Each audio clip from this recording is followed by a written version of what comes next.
Begin configuring your Fliteboard feed from the content menu by selecting the Fliteboard tile.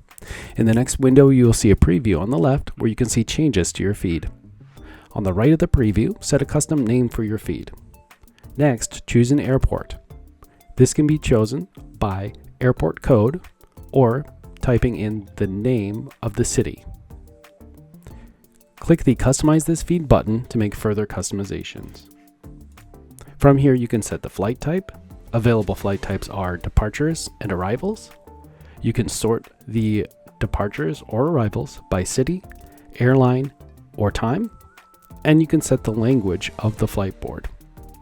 Optionally choose to show only a specific terminal, gate, ignore specific airlines, or include only specific airlines, display code share flights, or display only delayed flights.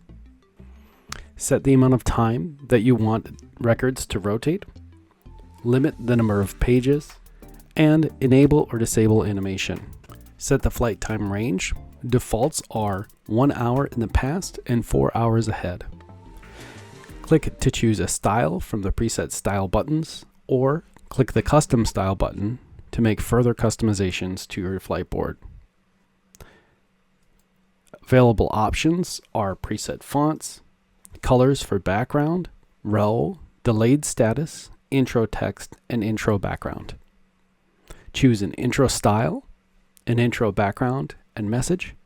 And then finally, choose your delivery method, HTML, Media RSS, or Direct URL. Click the Create Feed button to create your Fliteboard feed. This feed is included in the Everything plan. Learn more about subscriptions and the Everything plan at screenfeed.com/pricing or click on the video. Did you know that ScreenFeed is more than just ready-made feeds? We are your custom data integration and design partner in the digital signage space.